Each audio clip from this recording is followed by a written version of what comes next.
To Kill a Mockingbird is a novel by Harper Lee, published in 1960. This social novel blends Southern Gothic, Bildungsroman, and courtroom drama, written in the modernist tradition. The novel falls under the umbrella of Southern fiction of American literature. To Kill a Mockingbird is set from 1933 to 1935 in the fictional town of Macomb, Alabama during the era of the Great Depression. Although now mature, Scout Finch narrates the story from the first-person point of view, looking back to when she was a 6-year-old girl living during the Great Depression. Throughout the narration, Scout remembers her naivete and matures considerably throughout the narration, which takes place an unspecified number of years later. Don't forget to share and subscribe to our channel. Harper Lee wrote To Kill a Mockingbird during a time of intense segregation that kept black and white people apart in nearly every part of society. The civil rights movement was growing, especially after Rosa Parks refused to give up her bus seat in 1955, followed by Martin Luther King, Jr.'s leadership. Lee set the story in the 1930s, reflecting her own childhood and likely drawing inspiration from her friend, Truman Capote, for the character of Dill. By using the Depression era, Lee highlighted the long-standing history of civil rights struggles in the South, alongside issues of gender inequality. At the time, women had limited rights and were expected to act delicately, which Scout resists. For example, women couldn't serve on juries in Macomb, making it hard for Scout to conform to the typical Southern lady expectation. To Kill a Mockingbird begins with Jean Louise Finch, or Scout, a 6-year-old girl living with Jem, older brother, and Atticus, their widowed father. Atticus is a lawyer who works long hours and depends on Calpurnia, their black cook, to help raise the kids. Scout finds Calpurnia strict and feels she favors Jem. Scout and Jem love to act out stories. One summer, they befriend Dill, a 6-year-old white boy who stays with his aunt, Miss Rachel Haverford, next door. They are drawn to the mysterious Radley place, owned by Nathan Radley, where his reclusive brother, Arthur Radley, or Boo, supposedly lives. Boo has a scary reputation. Rumors say he's dangerous, as he once stabbed his father with scissors and dined on raw squirrels and any cats he could catch. The kids dare each other to approach the house, and one day, Jem touches it, with Scout sure someone is watching them from inside. When school starts, Dill goes back to Mississippi. Miss Caroline, Scout's teacher, gets upset that Scout already knows how to read and write. Atticus encourages her to see things from others' perspectives, suggesting Miss Caroline might feel just as lost as Scout does. Scout and Jem sometimes find small treasures, like gum sticks, hidden in an oak tree knothole near the Radley yard during the school year. They ignore rumors about the Radleys and believe Boo Radley is the gift giver. Dill returns the following summer, and the 3 children sneak onto the Radley property one night, but Nathan Radley spots them. In their escape, Jem's pants get caught in the fence. Later that night, Jem returns to retrieve them and finds they've been mysteriously mended. Scout and Jem keep finding gifts in the knothole until Nathan fills it with cement, saying the tree is dying. Jem is hurt, especially when Atticus notes the tree looks healthy. That winter, their neighbor Miss Maudie Atkinson's house catches fire. As Scout and Jem watch, someone unseen places a blanket around Scout's shoulders. Jem realizes it was Boo, leaving Scout both scared and curious, while Atticus hides his amusement. That year, Atticus is assigned to defend Tom Robinson, a black man accused of raping Mayella Ewell. Mayella is a 19-year-old daughter of a poor, infamous white man, Bob Ewell. Racial tensions explode in Macomb as Scout and Jem face insults and hostility from people around them. Atticus advises Scout to avoid fighting back, which she struggles with, especially when her cousin Frances provokes her during Christmas, getting her into trouble with their Uncle Jack. When she explains the situation to Uncle Jack, who punished her without hearing her side of the story before, Scout insists he not tell Atticus about it. Scout and Jem receive air rifles as Christmas gifts, though Atticus advises them not to shoot mockingbirds. Later, when they spot Tim Johnson, the dog acting strangely, Calpurnia calls Atticus and Sheriff Heck Tate, who insists that Atticus shoot the dog that had rabies. The kids are stunned by his skill, learning he was once the best shot in the county. That spring, Scout and Jem start walking to meet Atticus from work, passing by Mrs. Dubos's house. She taunts Jem over Atticus's defense of Tom Robinson, and in anger, Jem cuts her camellia bushes. As punishment, Mrs. Dubose demands that Jem read to her every day for a month after school. This terrifies him because of her frightening fits. After she dies, Atticus explains she had been breaking a morphine addiction, using Jem's visits to help her endure withdrawal. He wanted Jem to learn that true courage is doing what's right, even when success seems impossible. When Atticus is away, Calpurnia takes Scout and Jem to her black church, where they're mostly welcomed. Scout is surprised to see that Calpurnia acts and speaks differently around her black friends than she does at the Finch house. When they return, Aunt Alexandra, Atticus's sister, has arrived to stay indefinitely to provide a feminine influence for Scout. Scout is frustrated with her conservative and strict approach, especially when Aunt Alexandra forbids her from visiting Calpurnia's home. Aunt Alexandra treats Calpurnia more as a servant than family and insists the Finches are superior due to their generational home on the same land, which Jem points out could also apply to the poor Yule family.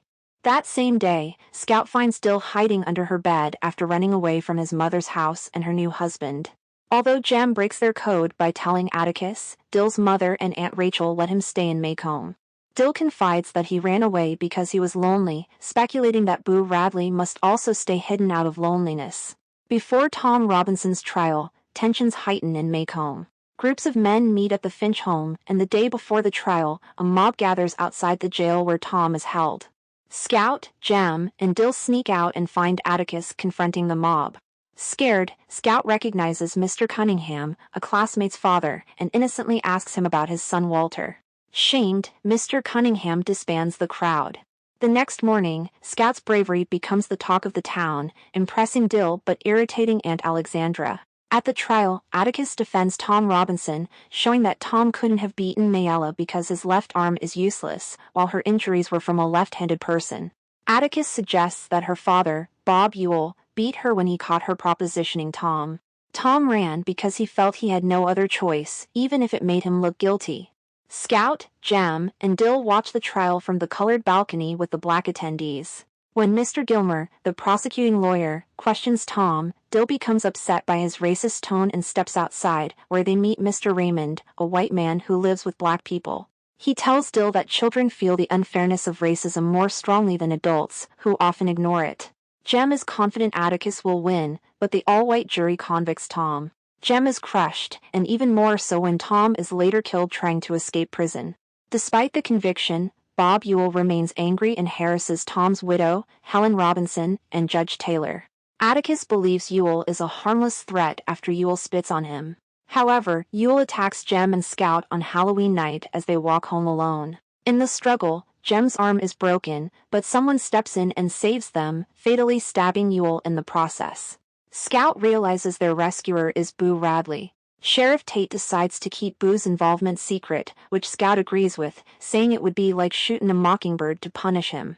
Sheriff declares that Ewell fell on his own knife after tripping on a tree root. Scout then takes Boo to say goodnight to Jem and walks him home. Standing on Boo's porch, she sees the world from his perspective and understands that he has always cared about her, Jem, and Dill. That night, Scout falls asleep as Atticus reads to her beside Jem's bed. Now let's at the major themes of To Kill a Mockingbird by Harper Lee. Racism is a glaring theme of the novel. During the Depression, black people faced severe segregation and discrimination. They couldn't mix with white people in public spaces, as shown by strict racial divisions in the courthouse and separate areas for black and white residents. Tom Robinson is unfairly convicted only because he's black, despite strong evidence of his innocence. Atticus opposes racism, with support from a few, like Miss Maudie and Judge Taylor, but they're in the minority. Though Atticus loses the case, he tells his children that the longer jury deliberation shows progress, as such trials are usually decided instantly. Jem, Scout, and Dill sit with black citizens on the balcony during the trial. They attended Calpurnia's church, and later Scout asked to visit Calpurnia's home. Aunt Alexandra, however, discourages this, displaying her racist attitude, "Don't talk like that in front of them." It encourages them. Scout and Dill also talk to Mr. Raymond, a white man married to a black woman, who fakes alcoholism to help the town accept his interracial marriage. In To Kill a Mockingbird, Harper Lee explores class through ideas of money, inequality, and power. The microcosm social hierarchy of Maycomb emphasizes the macrocosm entrenchment of the American social fabric rooted in classism, racism, and sexism.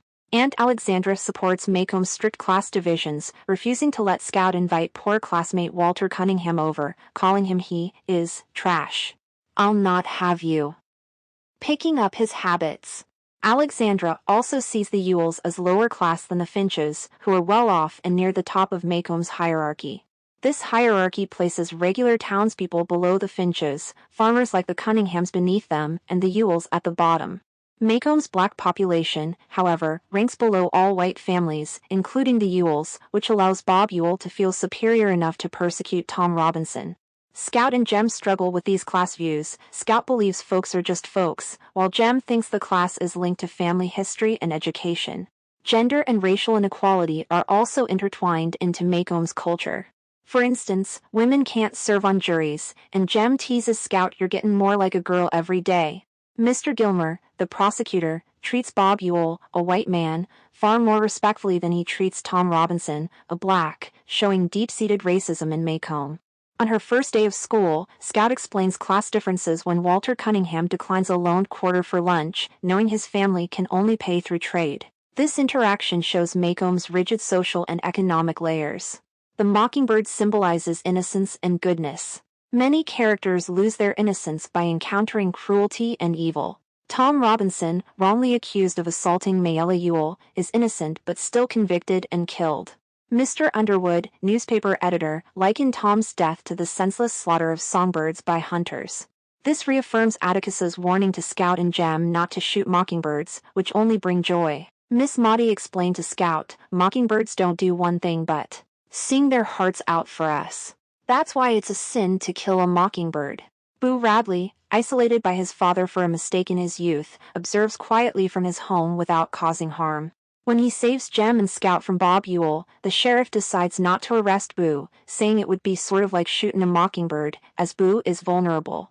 Scout and Jem's last name, Finch, suggestive of another type of songbird, implies their own vulnerability, especially in a world that can be harsh and unfair to innocence. This was for today. Hope you like and subscribe for more.